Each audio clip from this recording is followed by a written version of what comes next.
Welcome everyone to the INHSU and CRACKDOwn satellite session, which will be a CRACKDOwn podcast listening party with a theme of the war against feeling all right. We have tons of great speakers today that will all share bits of their stories along with clips from different different pieces of the CRACKDOwn podcast. My name is Matthew Bond. I'm the program coordinator with the Canadian Association of People Who Use Drugs, and I use the pronouns he, him. I'm joining today from the ancestral and unceded territory of the Mi'kmaq. This is what we call land acknowledgement in Canada. Land acknowledgements are an honest and historically accurate way to recognize the traditional First Nation, Métis, or Inuit territories of a place. They can be presented verbally or visually. Think signage, short theater presentations, or just simple spoken word greetings. According to the first curator of Indigenous art at the Art Gallery of Ontario, land acknowledgements have one goal, regardless of format. They commemorate Indigenous people, principal kinship to the land, and the fact that we have not and cannot be erased from her, our collective mothers. A quote from the person is, they're a starting place to change in how the land is seen and talked about. She says they help redefine how people place themselves in relation to First People. And with that, I'm going to pass it on to Sione to do a land acknowledgement in Australia. Thanks, Matt. I'd like to chime in and acknowledge the Aboriginal and Torres Strait Islander peoples who are the traditional owners and custodians of the lands of Australia that I'm coming to you from. In particular, they've been custodians of this beautiful land and owners for tens of thousands of years, and the sovereignty here has never been ceded to colonists or anyone that lives here now. In particular, I'm coming to you from the beautiful lands of the Wurundjeri people. I'd like to acknowledge that. Thank you.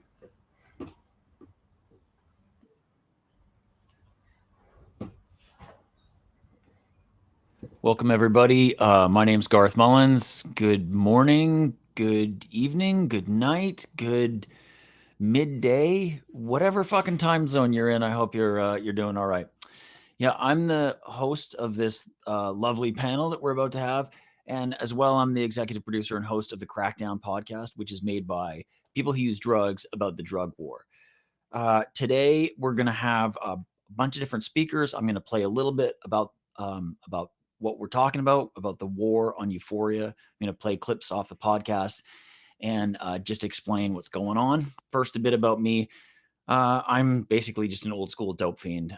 Used opioids for most of my adult life, heroin for a good lot of it, and then methadone and everything else that's prescribed or not prescribed, fentanyl, hydromorphone, Dilaudid, whatever you have.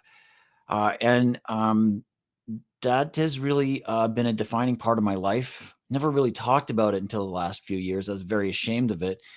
And I also believed that it was a terrible thing that I was doing and that I had to kind of hide it and erase it and flee from it. But as I thought about it a bit more, and as I got active with people here in Vancouver, in the Vancouver area network of drug users, I'm in British Columbia, Canada right now. I started to realize that drugs played an important role for me, as they do for a lot of people, a really rational role. I was a pretty suicidal kid, and I used heroin as a way to keep myself alive. And that's how it worked. And once I started to realize this, I was a little more forgiving of myself. And I think people who use drugs for a lot of reasons like that, to treat trauma, maybe because terrible things happened to them when they were kids, maybe because they've experienced the trauma of colonization or racism, or because they have to work a shitty, boring job, or because they get injured at work, or also because drugs are fun. That's why a lot of people use drugs. And it shouldn't be a criminal sentence, and it shouldn't be a death sentence. And so today we wanted to look a little bit into, why is that such a controversial idea? Why is feeling all right? Why is a little bit of euphoria so frowned on? And I think I kind of entered into this discussion a little bit through a friend of mine named Raya Jean.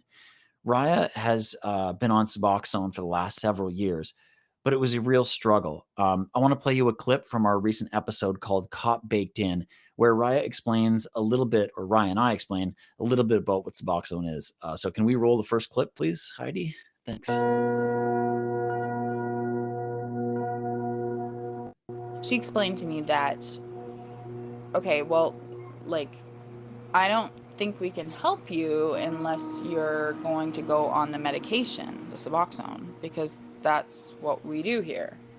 So I don't know what we would be doing with you if we didn't give you that.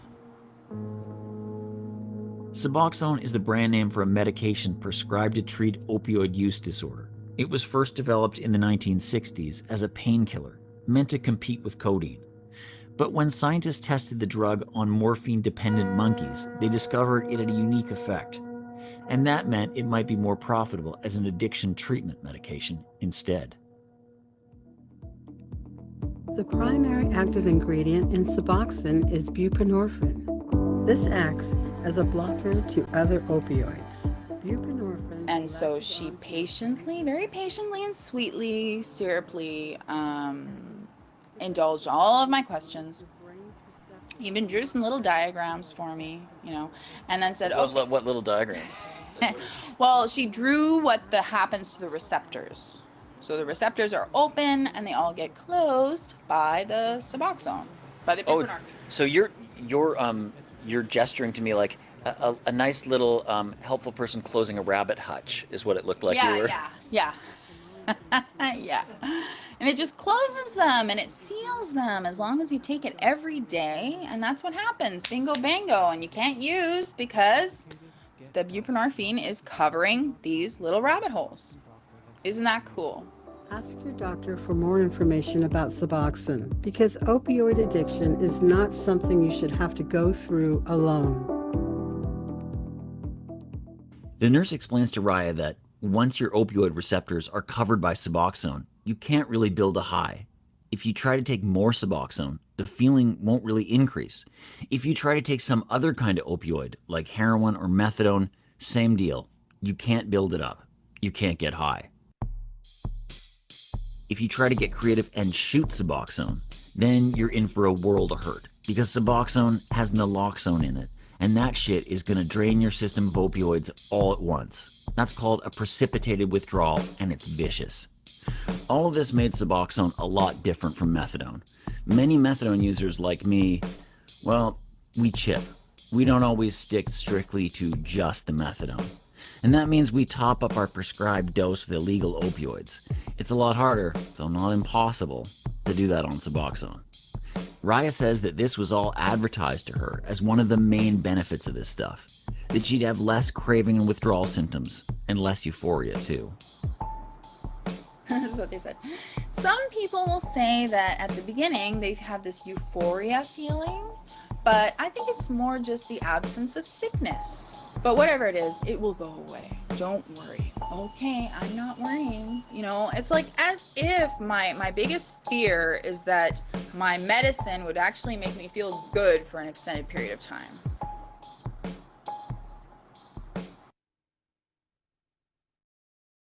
So, as Raya explains, Suboxone plays this role. In fact, one of its selling points is that you're not supposed to be able to get high. And this goes to this theory that us feeling good, drug users feeling that sense of euphoria,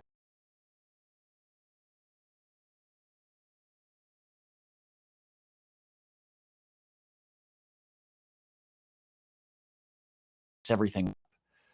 So, this in my life I haven't been on Suboxone, but I have felt the rules around the methadone program that you are not supposed to use anything else. You're not supposed to get high. In fact, they test my urine every time I go into the clinic to make sure that I'm not using something else. Although I have not stuck to that that rule very well over my life on methadone. And I struggled a lot with it and I felt bad. And I started to realize, wait, the methadone does take away the dope sickness for me when it's working properly, when you're dosed properly, when it's the right kind of formulation. And so that was a great relief for me to not have the dope sickness. But why was I struggling so much? Why was I still using? And it's because that high, that euphoria was such a relief for me. You know, some of the bad shit that happened to me as a kid, it was like, I describe it like those feelings are like terrible ghosts that are all around you. And you've managed with the use of heroin to shut them in a little box.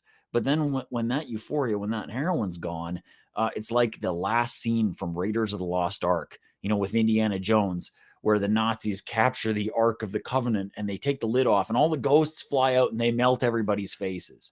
That's what it felt like to me. And so, of course, I was always trying to use to kind of put the lid back on and tame the ghosts and just feel normal, and that to me, that relief was euphoria. And the more that the rules of methadone or the formulation of Suboxone or Sublocade or whatever you have, the more the rules of housing that you have to be sober, the more the rules of probation programs that you can't use, the more these rules try to get all around us to not use, the more I found myself struggling like this. And Raya struggles too. But for Raya, the struggle happened right on her opioid receptors. I'm going to let her explain. Here's clip 2, if you could roll that, Heidi. It started with one small slip. Then Raya's back on the Suboxone. Then there's another slip and another. Each time, Raya feels a palpable sense of guilt and redoubles her conviction that this time she'll make Suboxone work. But her tolerance for opioids was going up, and the Suboxone didn't just hold her the same way. Eventually, Raya's taking Suboxone every morning and topping up with down every night. Sometimes this feels great.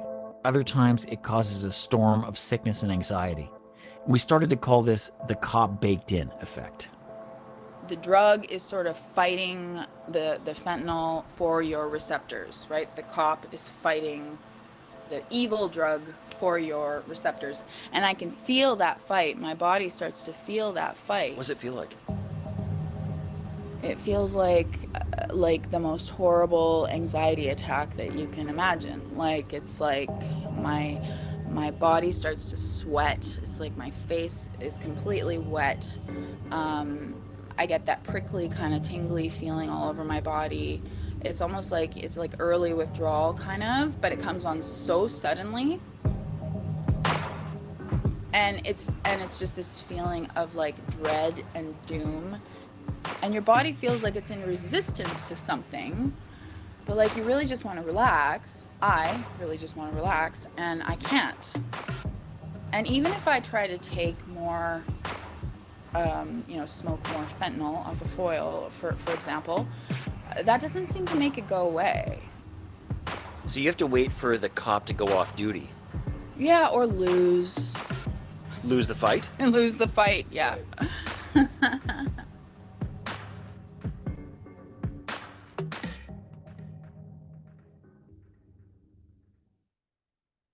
So I know this sounds like a controversial take to a lot of people, but the idea that people should be able to get high and feel good, but also that can be a part of treatment, or that, in Vancouver, we kind of came up with the demand safe supply, that the thing that's really causing people trouble, the thing that caused me all kind of trouble was, one, you don't know what's in the drug supply. So in lots of places in the world right now, people are facing lethal overdoses. And in Canada, we've lost dozens, hundreds, thousands of our friends and colleagues.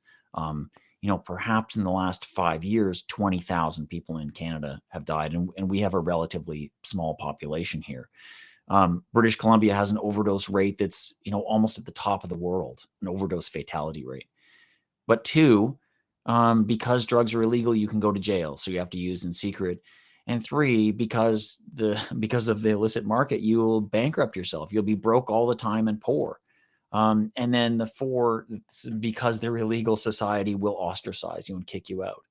All because you're just trying to feel all right. All because you're just trying to get a little taste of what people get at the end of every day when they go to the pub and have a beer. So we want to put this on the agenda. We want to actually talk about that again. We want to bring to the front that, it's not just about dope sickness, and it's not just about staying alive. Those things are very important. But for a lot of us, staying alive means the ability to manage all of these variables that I'm talking about. Let me just play the last clip from Raya Jean. Could you roll that, Heidi? Suboxone person is, I guess, somebody who is capable of perfection, because they're capable of complete abstinence, because really the drug is designed, you're not supposed to be using, you're not supposed to mess with it, right? It really, you are supposed to remain abstinent, right? And get on with your life and go back to work and be a contributing member of the capitalist thing. And that's, I guess, how I appear to some people. But like, what if that's not right, you know? And what if I don't even believe that bullshit? Like, I don't know. I don't.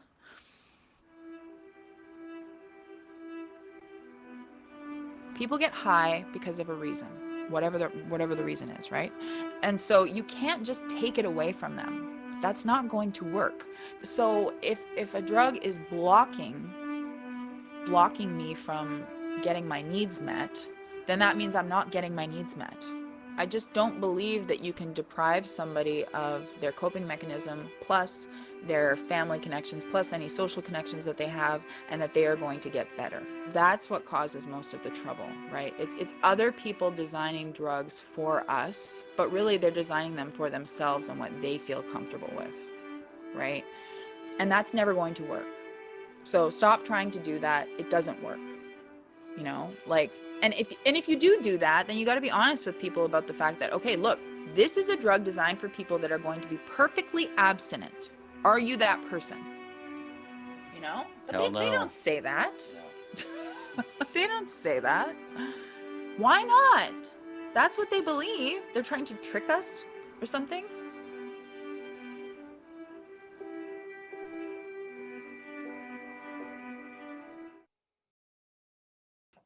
So Raya, now I can tell you, kind of gave up that fight.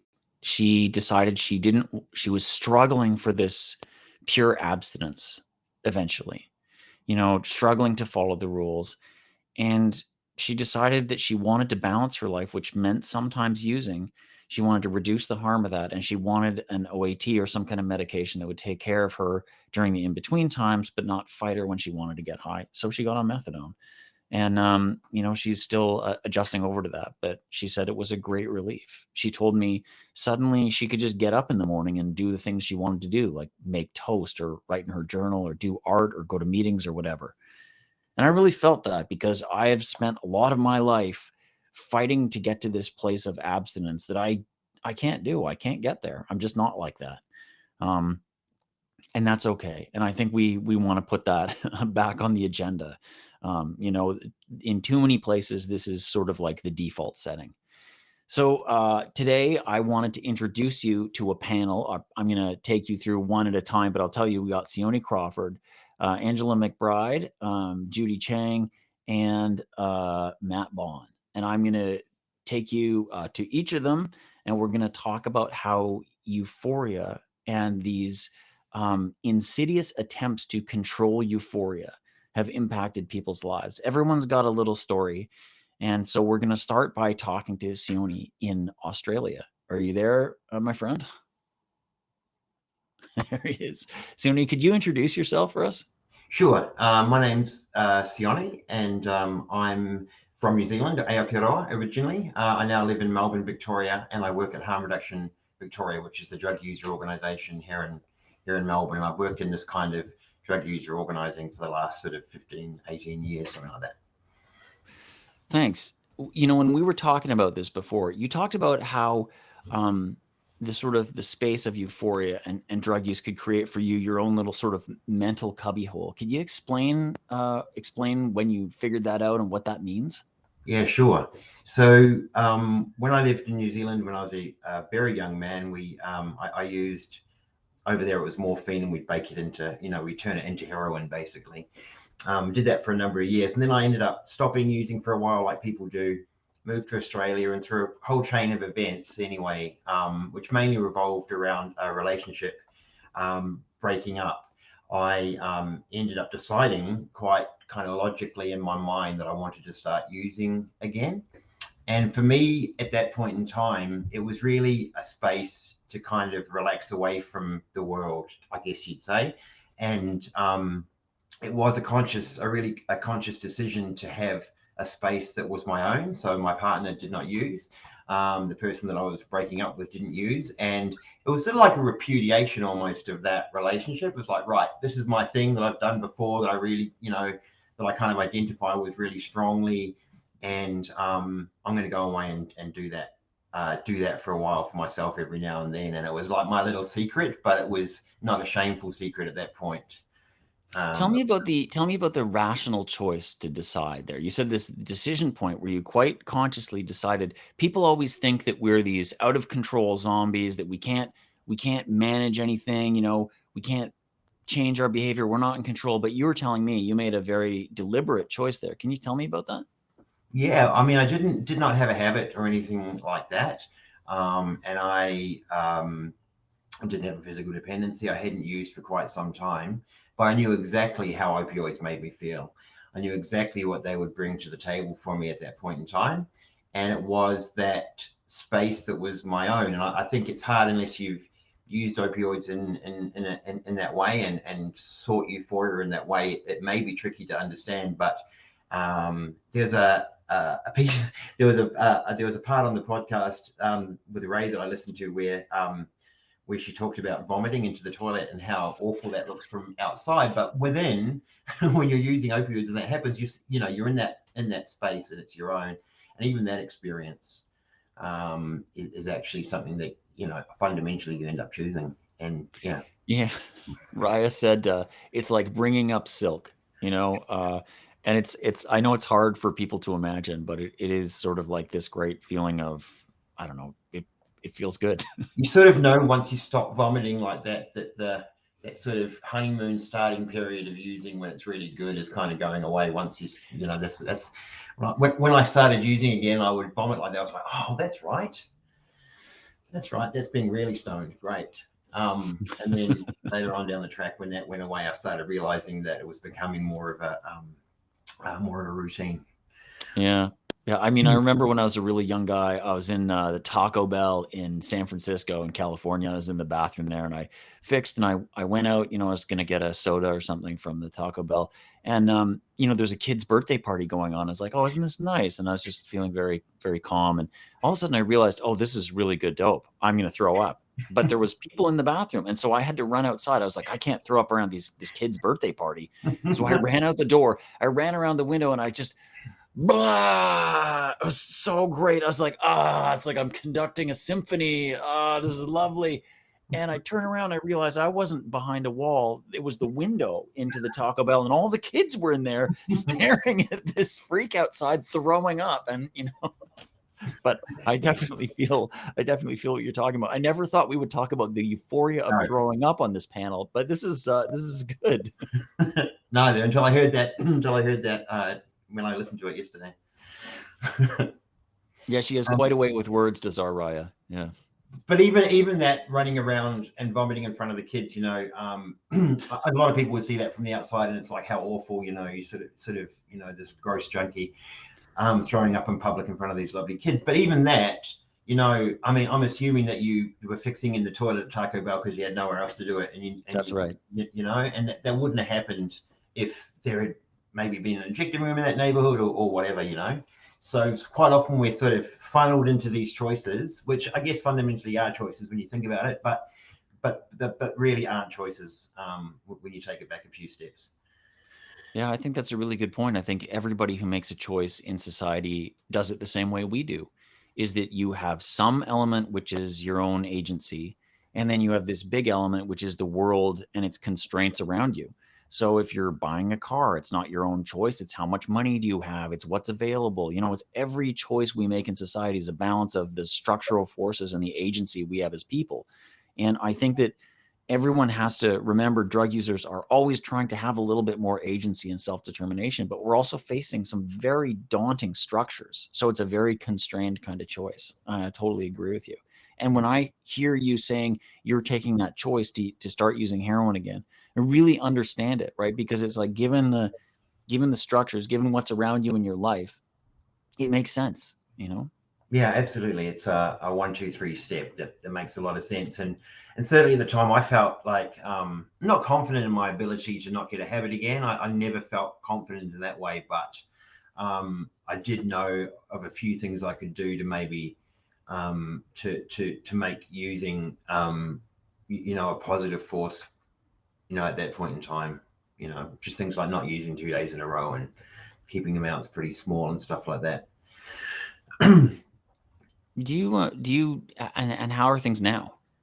So I'm on methadone, and a lot of what Ray spoke about and you talked about at the start here as well really resonate pretty strongly. I was on buprenorphine, we call it bupe in Australia, buprenorphine or Suboxone, for a very short time. After that period that we were talking about, I essentially made the decision to go on a program really, within a few weeks actually of starting to use again, because I realized that I was going down a path that, and so I knew that I needed some backup, I guess.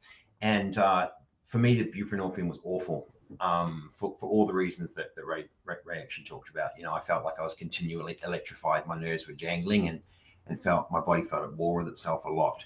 And I realized it was because actually I ultimately wanted to keep using. So I made that another decision again to change and go on methadone. It was quite tricky to make that change simply because the service that I was at, the clinic I was at, had suggested Suboxone to me, and buprenorphine at the time. And so actually having to explain to the doctor why I wanted to change to methadone, I essentially felt like I had to lie about it. And I wasn't able to say, well, it's because I want to use sometimes and top it up. It was more, I had to come up with another reason, which, well, I told the truth about how it was making me feel, but I had to do a lot of convincing when actually it was probably just the thing I should have done in the first place, because actually I wanted to still have that opportunity, I guess, to have some agency. I sort of feel like methadone's a good, like it's helped, it's assisted me a lot, not because it's methadone itself, but because of I haven't had to spend all of my money on drugs at all times for the last 20 years. But Me I too. still wanted that time and agency to do something for myself, every now and then as well, which is using. I mean, this is so true, is that the rules and the strictures of addiction medicine make us have to conform to those rules, and we bend ourselves into strange shapes, and we also have to tell stories to doctors. We have to choose when we use so that we can piss clean. We have to sort of explain, like you're saying, you couldn't be straight truthful with your doctor. And so it's like, this is one of the reasons why we're raising this whole topic, is because after we put that episode out that you all just heard clips from, we got a lot of letters from doctors who were really upset. Well, we've never heard this. We didn't know. And I said, well, your patients can't be honest with you. They get to be honest with us because we have no power over anybody else's life. But my methadone doctor, for example, is the most powerful person in my universe. What she decides about my script decides everything that's going to happen to me after that. So it's very difficult to be just straight and honest with a medical professional, even though that's what we want to be. I think most drug users want to find a place of honesty. We want to be having that egalitarian relationship with the person who's writing the script, but the rules sometimes forbid that. Yeah, 100%. I'll never forget the look on my doctor's face when I had to do a piss test, which is really unusual for this doctor, but I wanted to get takeaways, so she asked me to do one immediately, and it came back red. Came back like. She was so shocked and surprised. She really had no concept that was something that might happen.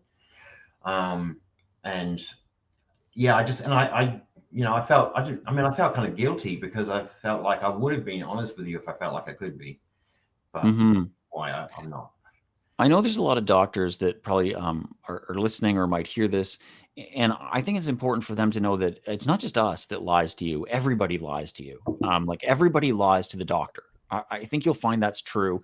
And we even have researchers here in Vancouver who've published a little bit of paper, a little bit of study on, what happens, what the different outcomes for people, particularly drug users, particularly Indigenous drug users, are when they're truthful versus when they're slightly evasive, not as truthful to the doctors. And so when people aren't honest with you, drug users or non-drug users, I think it's because they're trying to find a modicum of safety and protection in their lives, because the things that are decided when you go see the doctor are pretty serious. Sione, thank you for sharing your story with us. Is there anything you wanted to add just before I go on to the next contestant? No, my pleasure. Thanks for chatting. Really good to talk. Yeah, you too. It's been great to get to meet you and chat with you a little bit through this, through putting this panel together, and I'm thankful for that. You too, 100%. Thanks, man.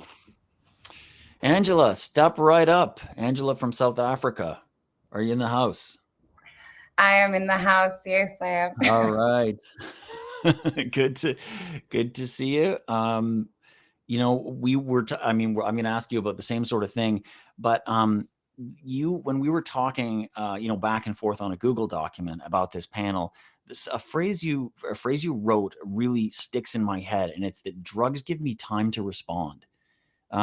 Actually, could I just get you to introduce yourself? I hear I'm jumping into the substantial stuff because I'm so stoked from talking to Sione. Could you just introduce yourself a little bit for people? Sure. I'm Angela McBride, and I am the director of the South African Network of People Who Use Drugs. And my pronouns are she and her. Yeah. Thanks, Angela. If this was a Crackdown episode, none of you would notice this just happened. I would edit this and it would look like I'd never made a mistake. So now I'm going to go on with the actual question. And I'll just, we were going back and forth preparing for this panel in a little Google Doc, and everybody was writing a little bit about how they connect to this topic. And one of the sentences you wrote was that drugs give you time to respond. Could you explain what you were meaning there?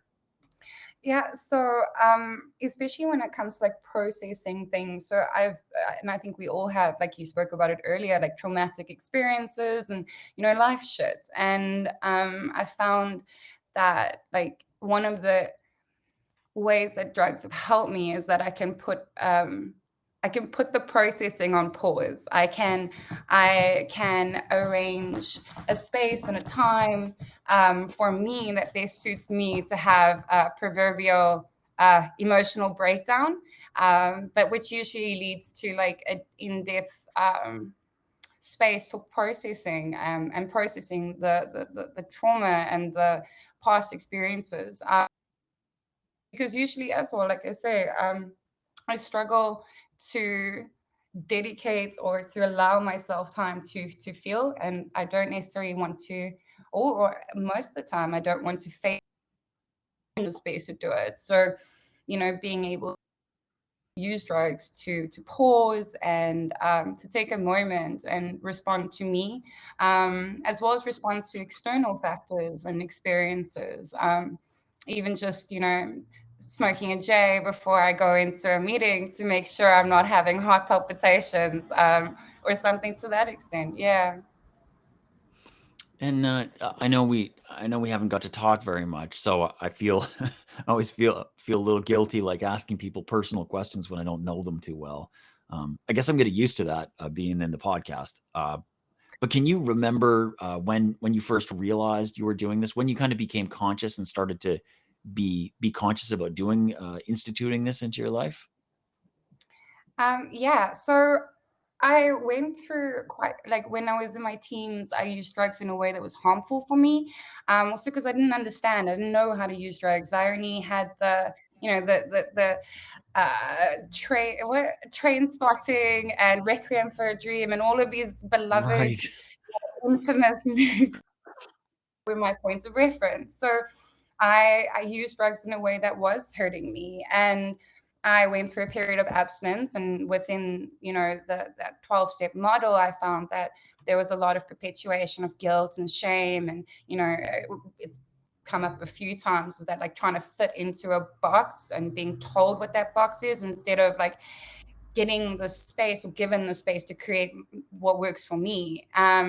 So when I started working in the field of harm reduction, I started to learn how to use drugs in a less harmful way, in a way that was safe and constructive for me. And when my pops died a few years ago, it was quite a hardcore traumatic experience within itself. And I I'm sorry.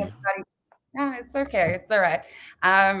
it took me about a year to 18 months to plan my processing. I had stimulants. I also was dishonest with my doctor to like get prescription like stimulants so that I could focus on work or focus on anything other than the trauma that was going on inside of me. So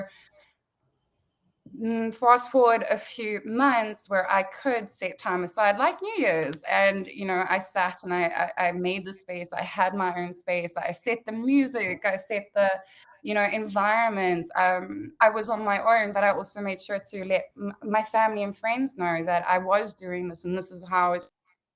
So yeah, eventually it does, and I had to go through all of that, as well as the education, as well as the observation of my own behavior and my drug use, to get to the point where I'm like, okay, hey, hold on, this is helping me get to the point where I can process my shit. I mean, this is really making me think about my own life. Last summer, we lost a really good comrade and leader here at the Vancouver Area Network of Drug Users, someone who'd been my friend for many years, and we'd kind of come up together. I learned a lot from this guy. Wade Crawford was his name, and we held a memorial for him. And afterwards, we were on to planning the next memorial for somebody else.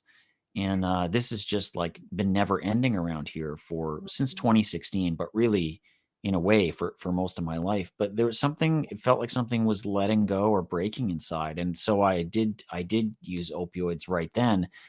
And I hadn't been for a while. And I'm only really now reflecting back in light of what you said. I'm realizing that I was doing the same thing. I was using it for processing. And I'm going to have to think about what you said a little bit, because I think this could be really good advice to a lot of drug users and also people who are like adjacent to the community. Is like, you said you didn't know how to use drugs, and then you just explained to us how to use drugs right, or at least right for you. And I think in many cases, right for me. I think this is an important thing for people to know. Have you ever talked to people or written about how do you use drugs right? I mean, in conversations, yeah, but not necessarily like written down. I mean, the information is there. It's stuff that like colleagues and friends have shared with me, and like I also speak about it a lot. Is like I have a phenomenal support structure. Like even before this session, I was on the phone with my mom explaining what I was doing, and I'm like, I'm so nervous, and she was like, it's cool, you've got this. Like you know what's going on, and I got having that support, having people who have the experience in using drugs safely, and that conversation, and having a platform to actually speak about it, and counter all of the, like, in a way, brainwashing and bullshit that society has told us about drugs. Like that's been helpful, and I do think like it would be awesome to have a consolidated document or whichever, or even just a space where we can come together and share that information, and share our experience based on like safe and fun drug use, rather than like the automatic association of it being evil, bad, or whichever. So do you feel nervous right now? I feel a lot better now. I really do. After I spoke to my mom, I feel so much better. The mum drug. That's Yeah. pretty good. Did you smoke a joint before we went on the panel? Oh yeah. Oh yeah. I was not gonna do this without that. Fucking A. I mean, thanks for being so honest with us. Like I'm just keep looking in the camera, but my instinct is to pick up a pen and write down half of what you said. But because like I just feel the application in my own life and in a lot of people's lives. And if we had this path that wasn't so stigmatized, that we could actually say out loud, yeah, I need to feel good sometimes. I need the euphoria. I need to use it consciously and at times like make a rational choice like Sione did, or to use it to slow down things and process like you're talking about, like I did last summer. Like, I think that's a really important contribution. And I'm glad that we can start to find the spaces to say this out loud. Like, I'm glad to this conference that they gave us. And I think as the international drug user movement, we have to make these conversations louder so that they can start to compete with just this knee-jerk abstinence that we're faced with all Yeah, the time, you know? exactly. 100%. I think it's time to change that narrative as well. It's really liberating to say your truth, hey? Like, because like I've been so used to explaining, either just completely hiding that I was a dope fiend all my life and an opioid user, or trying to explain it in the context that the 12-step program I was in could understand, or the methadone doctor. I was so used to telling other people according to what they needed that I never even thought to myself what is true for me. And Yeah, to be able to do that is kind of liberating. exactly. Exactly. Like being able to speak your truth, and say what works and what doesn't work, fitting into like a tick box or a step or whichever the case may be. That's right. They had to put us in boxes in that 12-step. We in fact have to make an inventory of our own moral Oh, defects. So and we had to, apologize. pardon me? Sorry. No, no, No, no. no, Carry no. on. Sorry, I was just venting. You go ahead. This is you. No, yeah, just lots of fun experiences with abstinence-based programs. Especially, my favorite is to apologize to everyone, including those who have harmed you. Yeah, that doesn't work so well with like sexual assault and stuff, and to be put in that Absolutely. position, not even talking about like the like predator, like the sexual predators within the programs, and it's a yes. That's right. There's always like this this creepy dude who's a veteran who's kind of hanging out by the coffee thing, who's welcoming the new yeah, I know what you mean. Like this is really interesting, right? Because we're told like either in 12-step or by the design of Suboxone or by the design of methadone rules or something, we're told one way to be, and that the problem is within us. Like we have a disease, we're broken. And I think that part of what we try to do on Crackdown and this panel is to turn it around and say, no, fix me, fuck you, fix the world. That's where the problem is, you know. Thanks for talking to me. This has been super interesting. And I unfortunately, like, we should really have set aside a lot more time to do this because I have like 3 more questions. But maybe we'll get to them after I go through everybody else. Thank you, Angela. Awesome. Thanks. The next contestant is Judy. Come on down. Hi. Hey, how are you doing, Judy? Good. Thanks. Now, I was a podcast host at the beginning, but now I'm a game show host, and I guess that's just my life now, I guess. Do you want to introduce yourself to us? Sure. I'm Judy Chang. I'm the Executive Director of the International Network of People Who Use Drugs. Have been for 4 or 5 years now. And yeah, it's actually interesting because I think even in my role, I don't really get space or time to talk about my own drug use and reflect on it and, what it means to me throughout different stages of my life. So thanks. Pronoun. Oh, sorry. Sorry, I forgot that bit. I think your role in the leadership of the international drug user movement is really important because one of the things, when we were talking in the Google Doc before this thing, one of the things I think you identified was important about using drugs and that felt good was the camaraderie that you got during that time. And really, our social movement is about comrades. It's about that camaraderie and building this community together. Could you explain a little bit about that? Sure. And yeah, I think just reflecting on that, also I think there's just so many reasons why we use drugs and people use drugs. And I think it's just so easy for society to pigeonhole it, right? And treat it as a deficit. So, it's a lot about managing or regulating emotions, getting through traumatic experiences, processing, as Angela said. But of course, as you started off the podcast, it's pleasure. And it is also about risk taking. And I think, a lot of people put in that risk framework, but also forgetting that risk taking is really, really pleasurable. And there's many different activities throughout society, which is all about, the merging of risk taking and pleasure. But sorry, back to camaraderie. Yeah, I think, from the very beginning of my drug using career, I would say, 20, 25 years ago, it is about, finding a community and bonding, whether that was through rave scenes and, so-called recreational drugs, MDMA, speed, acid, to, the halcyon days when you're first discovering, heroin, and also finding a tribe of people to use with, scoring together, going on the hunt together, and also, till now, finding, the drug user activist community and being connected with that. And I think, yeah, you mentioned in your intro, it's a way to,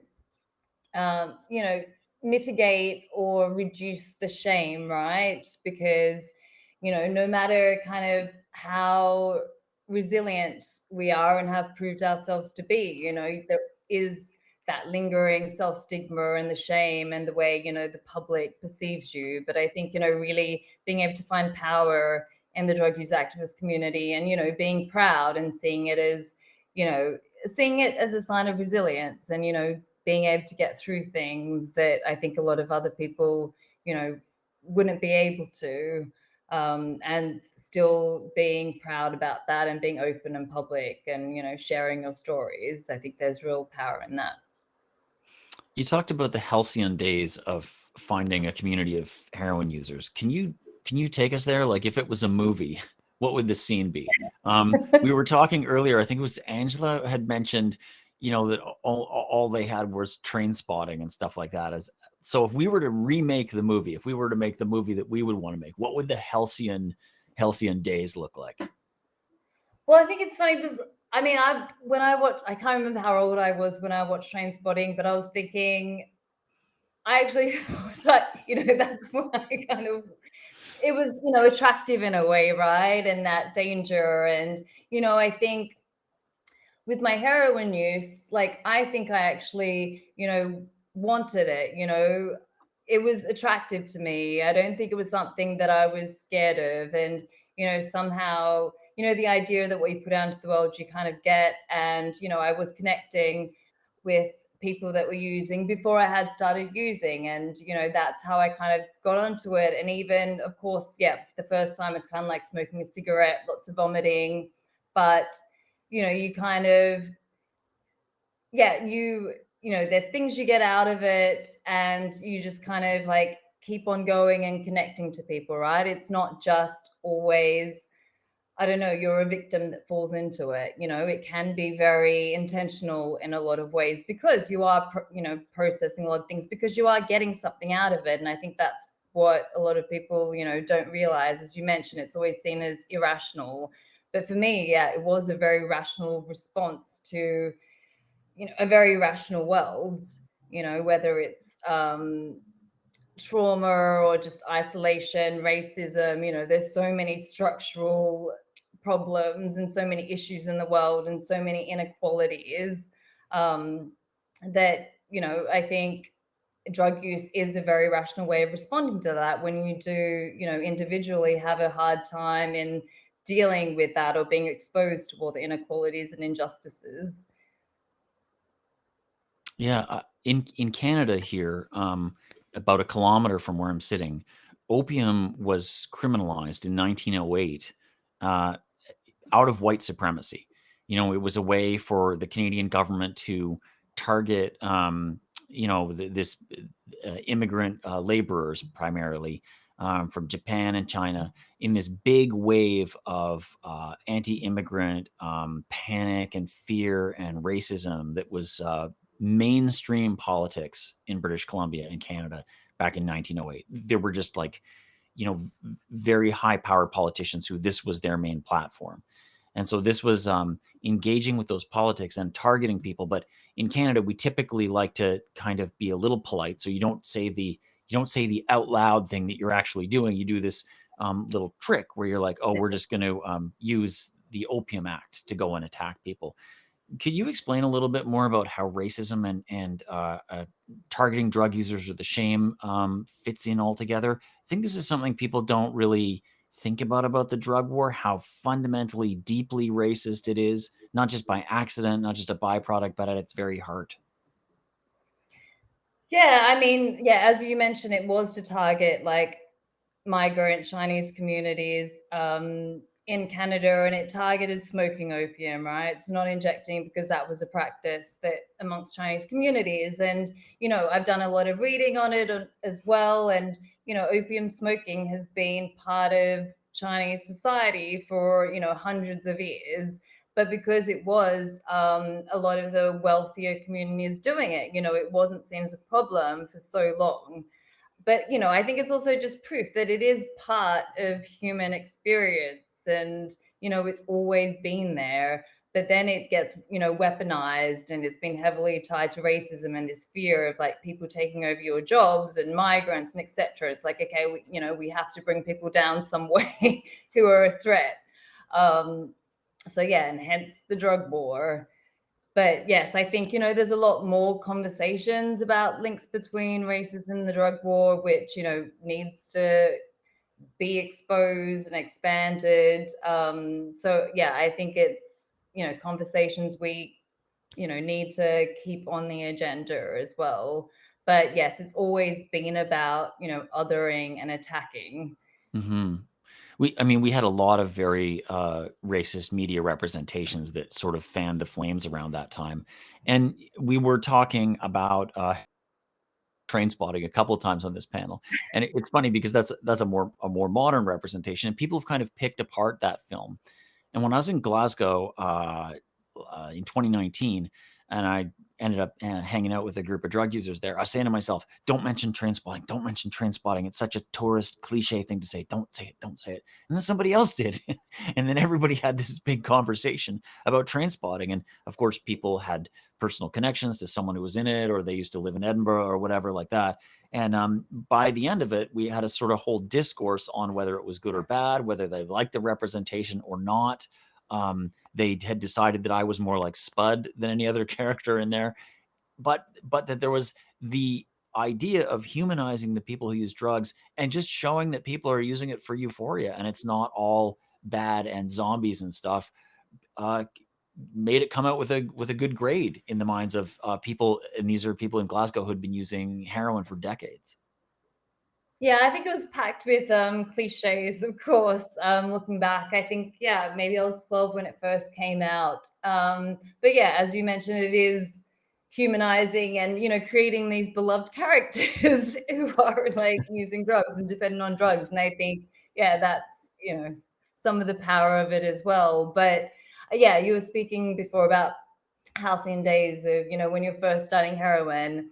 And I think, I mean, another kind of cultural reference point, you know, the Lou Reed song, A Perfect Day, life kind of becomes like that, you know? And I think so growing up, you know, I had some depression and, you know, sometimes it's hard to go through daily life, but, you know, using drugs kind of helps you get through that, right? So you're not like, oh, it's such a, you know, you have a reason sometimes to get out, you know, get out of bed, get out of the house, then, you know, be able to hang out in, I don't know, the park or whatever. Like it can make some really mundane aspects to life, like much more interesting and much Eat more animals in the zoo.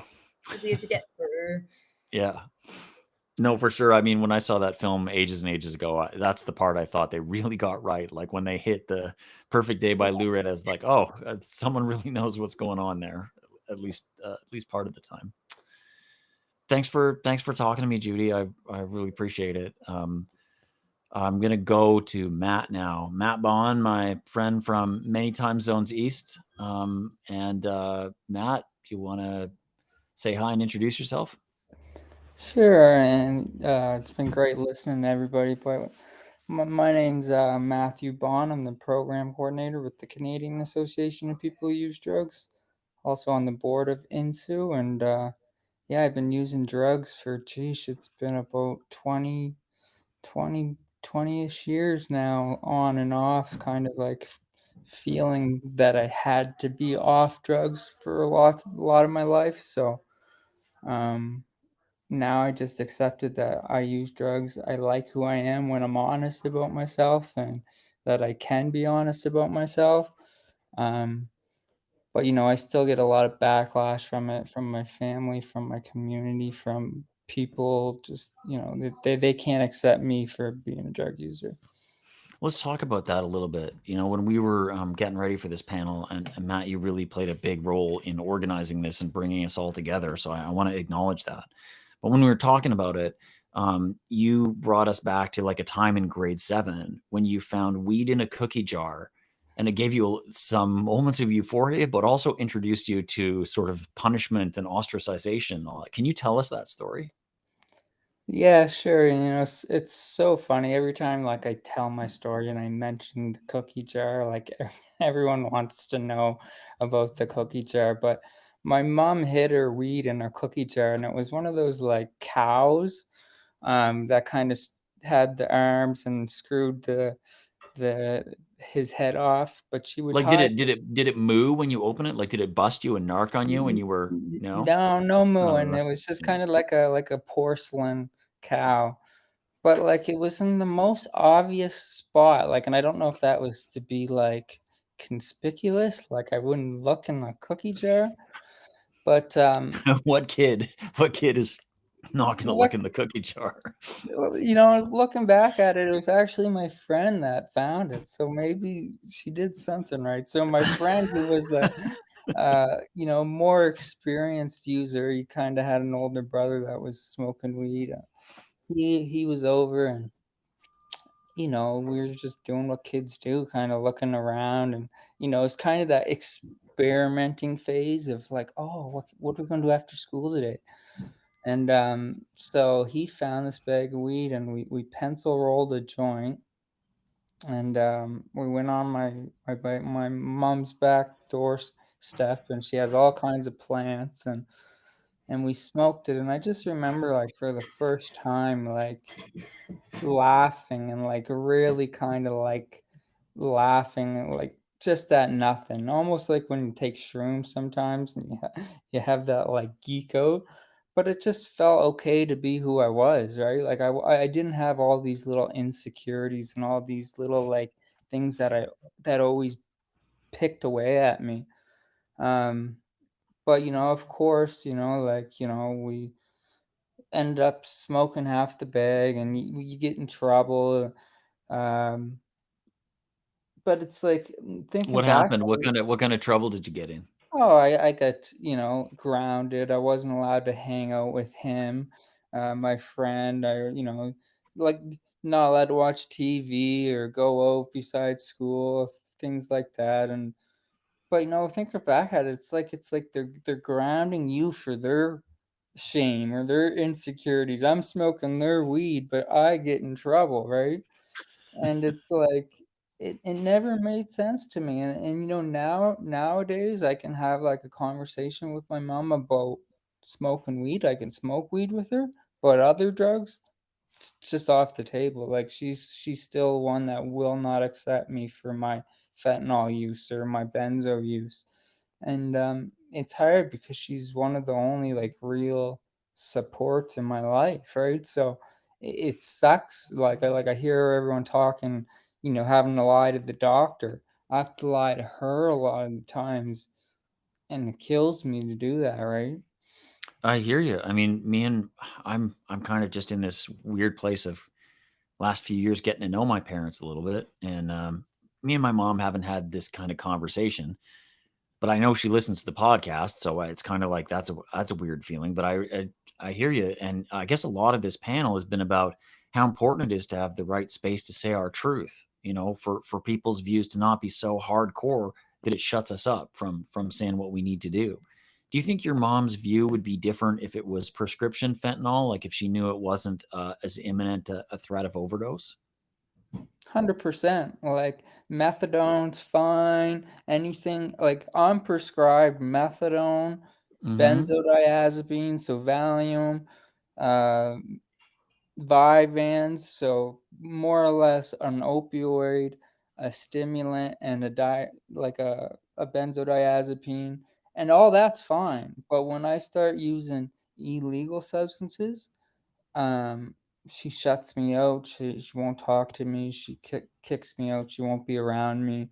Um, but it's also, I think a lot of it is because I have to hide it too, right? Like if I could just say, hey, look, I'm gonna get high right now and you're not gonna find me high, like, that's a lot of the times it's like she finds me using because I can't just, say, hey, I'm gonna use right now while she's allowed to go, turn the music up and get drunk and smoke weed, which is great. But, we don't have that luxury with illegal drugs, right? We have Do you to live in the same house as her?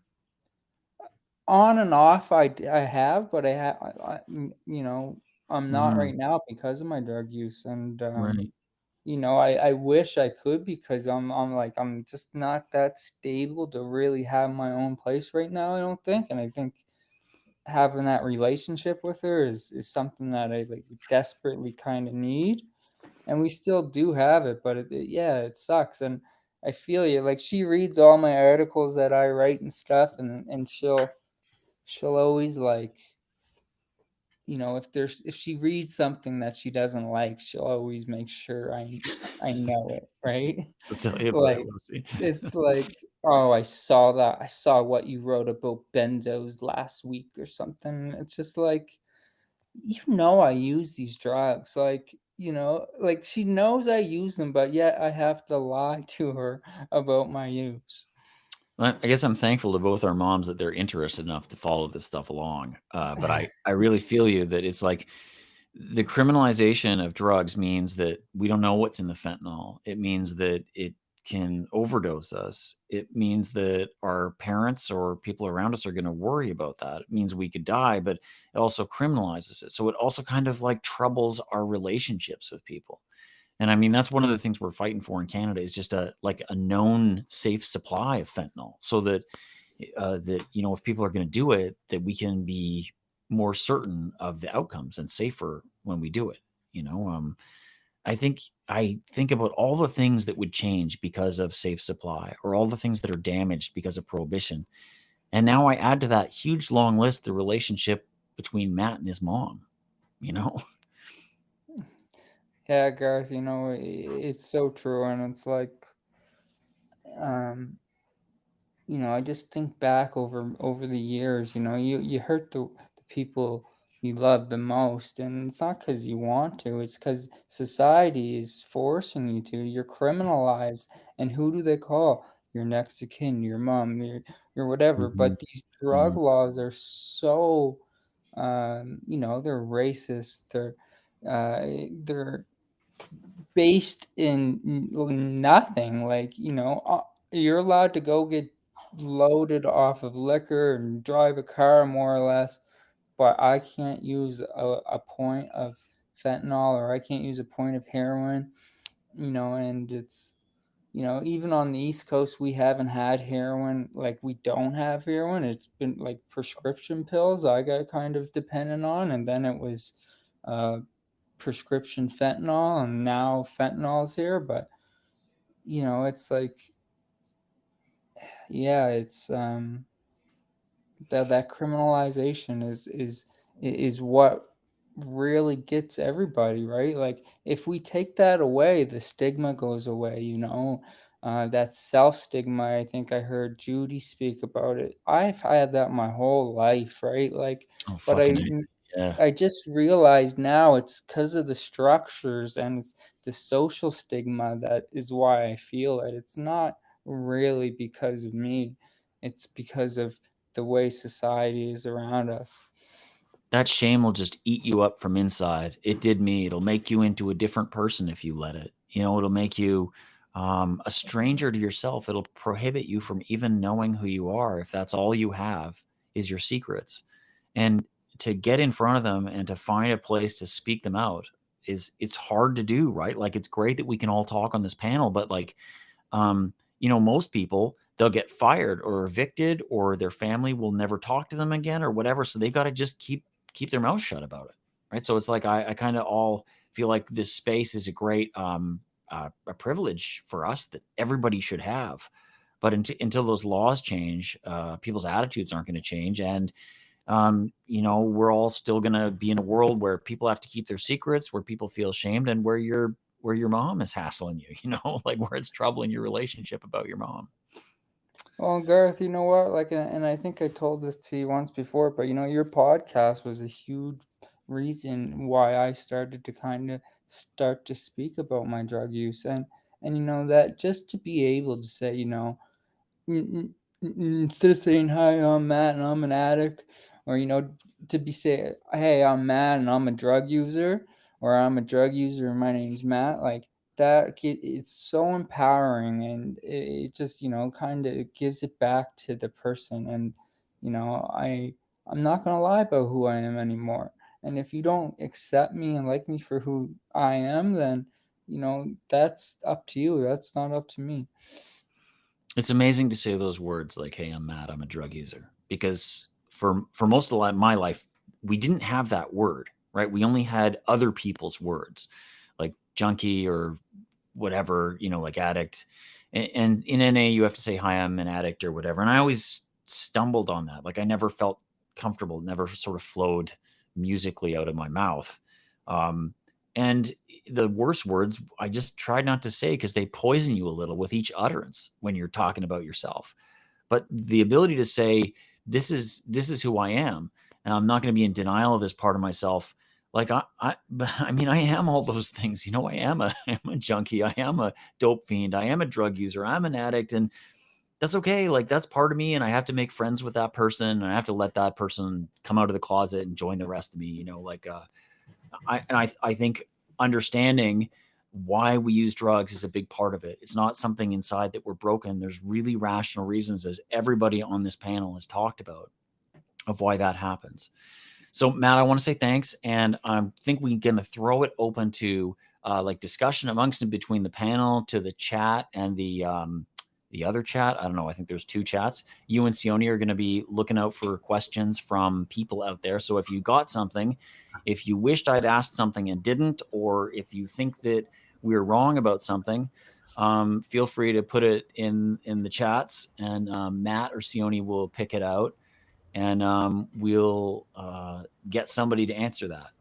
We have lots of smart people with lots of experience in the drug user movement up here, so I'll bet you we can figure it out. The first little bit of the chat is about the projectile vomiting. So, what does it say? I even missed those projectile vomits too.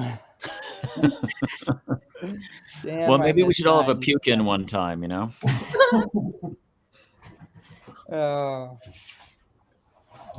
And you know, it's something that only a drug user that, you know, has really been down that road can really truly know how that feels, of doing like a good hit of some kind of opioid and vomiting. And also, this is open to the panel. Like, if people have something to add about what they heard from each other, or you know, a question that they thought didn't get quite addressed or something like that, just jump in there. Sam in the chat also talked about how her prescriber, after 20 years on methadone, still tries to convince her to swap to Suboxone every time. Every time she sees her. I'm not sure if that's happened to you guys, but it sort of happened to me for quite a while as well. Well, not so much to convince me every time I went in for a prescription, but would ask me every now and then until it got pretty clear I wasn't going to. It gets pretty boring. You feel like you're doing the wrong thing just for being on methadone. Yeah. There was such hype around Suboxone when it was introduced. Certainly here, we got it later than a lot of places, but there was such hype around it. You know, like, this is the magic pill. This is the solution to everything. And what Raya describes in the podcast episode called Caught Baked In, she talks about how the way she was told about it is there's sort of a Suboxone person. You know, you're striving, upwardly mobile professional who's like, get ready to rejoin society and have a bright future. And then there's all of us on methadone who are just like, well, we have less expectations of you. You can, whatever you're going to do on methadone, like, you know, off you go, you know? And so the marketing like this is, they're always like, I think to a lot of people anyway, they're like, you should be on Suboxone. It's the drug for dreamers. It's the forward-looking abstinence of the future. You know, and we felt like that around here. And certainly Raya talked a lot about that, and I think people get a lot of pressure from their prescribers. So we feel you, Samantha. You know, my prescriber actually hates buprenorphine, and he's an old school prescriber, and he may have like 2 or 3 patients on it. He's never once asked, but I remember I took half a pill once. I sold my methadone to get high, so I had like the biweekly carries, and I remember hearing, you know, you got to wait 72 hours. You got to wait 72 hours, and I waited like 46 hours or something, and I took it, and oh my fuck, was it ever the worst experience I ever had, and I will never I'll never touch it again. Like, I just won't. Like, people have asked me because I've struggled with methadone too, and I just there's no way I'm making that switch. Touch the stove. Yeah, I was really surprised to hear that it's being newly pushed in Canada, because I'm sure it's been in Australia for quite a while. And I was just hearing maybe 2-3 years back that in India they were swapping or promoting Subuxone over Subutex. But I remember thinking even then, you know, I remember it being pushed way earlier in Australia. Every time they've brought a new thing in, they have said, and I mean, you know, I'm This using is- the they, but we've sort of talked to different, you know, addiction medicine specialists and the drug companies and whatever.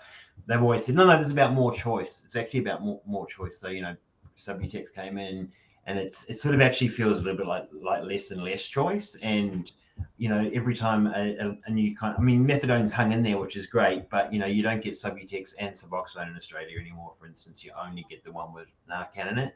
And now that Sublocade is out, you know, the 28-day injection or whatever it is, that's sort of like a choice by lack of choice, you know, like it's like, oh, you should go on that so you never have to go to the chemist. It's like, you could just give me 28 days takeaways of methadone too, you know, like you could do that and then I would never have to go to the chemist then either. But of course that's dangerous and et cetera, et cetera. So it definitely feels like not so much a dwindling of choice, but like again, being sort of shoved into an alleyway that you have to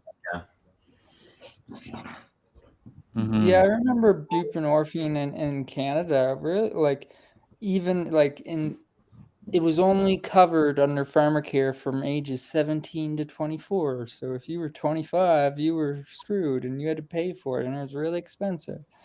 And now it's covered for everybody, but it was a push. And then when people started microdosing, it's like every doctor wanted to microdose someone. So they wanted to, like, you were their guinea pig, and they were going to microdose you from methadone to buprenorphine, and they were going to tell all their doctor friends about it. And I just, like, I've heard so many like bad, like, I just see so many like people struggle and go back to methadone, that, like, why would I do that myself? It's so interesting because every time I get in a room with drug users where we can honestly talk about Suboxone, the conversation sounds like this. I've been in this exact conversation dozens of times. And then when you get in a room full of doctors who want to talk about Suboxone, most of them are like, it's the best thing since sliced bread. And there's just these two worlds that don't communicate to each other. And it's because it's very hard to communicate to your own prescriber about these things for reasons that people have said. But finding channels where doctors can really hear from us collectively on this, and you know, hear what people's goals are coming to see them, I think that'll be helpful. So I'm glad we're having this conversation. It would be amazing to have like a group of harm reduction sensitized like medical professionals, people who are willing to listen and support and provide like scripts related to like us as individuals, rather than like trying to one size fits all. Because like, even, you know, with me, like, I thoroughly enjoy tramadol, and also it's that dishonesty. I hurt my knee a few years ago, and it's still, every now and then, it still really hurts so much, so much. And no, you can't give me anything, just tramadol, nothing else, just that one. But like, to be able to have that conversation, you know, with Suboxone, with methadone, and with other medication as well, without having to sugarcoat it or omit, that would be helpful, I think. Yeah, And it's the difficulty. We called it cop baked in this episode because of the propensity for the design of Suboxone and other things to really want to, at the molecular level, try and control behavior. And we see the cop baked into the medications like that, also baked into rules around the methadone clinic or even around housing or all kinds of places. It's very difficult to have a professional medical relationship when there's a cop in the room. Yeah, there's a real desire for a technocratic solution to things. We've got this real-time prescription monitoring thing here, which I'm sure others have got as well, which sort of puts up, I think they literally call it a red flag. Maybe they don't call it that anymore, but when you see 3 prescribers or 3 doctors or 3 chemists within the case of the state, I think it might be 4 within like 2 or 3 months, a thing comes up. And there's just so many stories of that having a really negative impact on people because it's not, it's they're trying to have this technocratic solution to something that's actually a social and human kind of thing. And it's just this kind of drive to like make things that are more efficient that will somehow fix us. It feels like it's kind of never ending. yeah, you know what? There's such a problem around coverage. Oh, sorry, Angela, go ahead. Sorry, Matt. No, I was just saying maybe we don't need fixing. Maybe we just want to have a good time. Like really. Exactly, right? And wouldn't it be great if we could go to a doctor and say, can I have some pharmaceutical grade cocaine for New Year's Eve rather than having to play Russian roulette every time we score, right? And I know Health Canada has cocaine on the special access form now. Like these drugs are available and they do research them. Why can't we have them to use recreationally?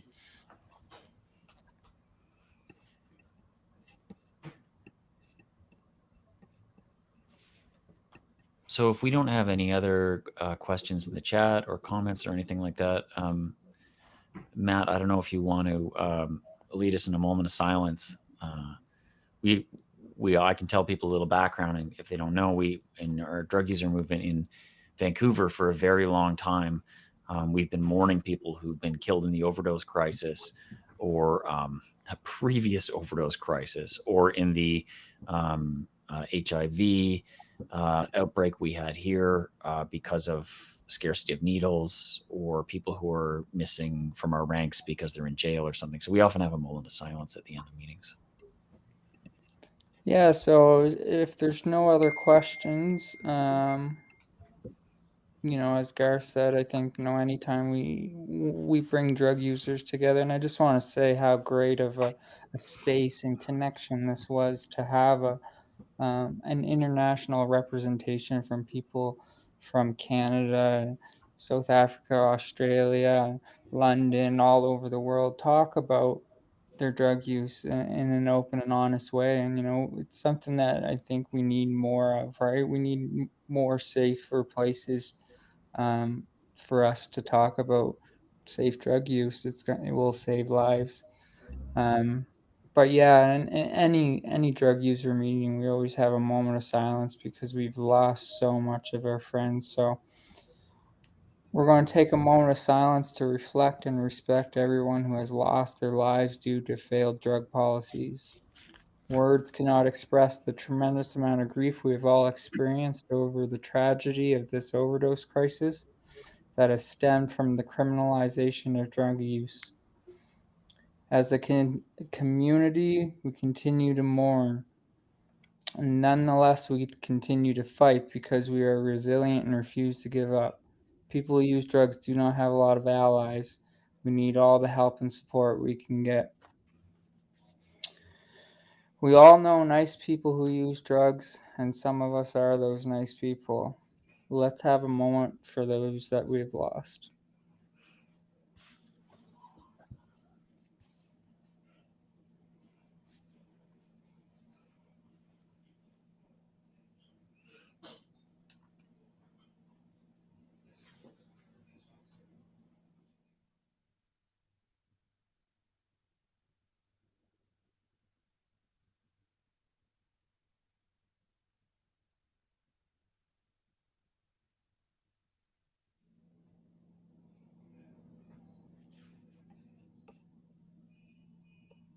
Thank you, everyone. Thanks, Matt. Thanks also to Sione, to Judy, to Angela, to you, Matt, for helping organize, to Leah and to Heidi working the tech. Thanks to the conference for bringing us all together. And wherever you are, I hope you have a good morning, good night. Get up, go out there, go to sleep. It's over. Have lunch. It's the middle. I don't know. Whatever you do, be safe. And as we say here, keep six. Thanks very much. And goodbye, everyone. Bye, everyone. Thanks, Garth. Ryan.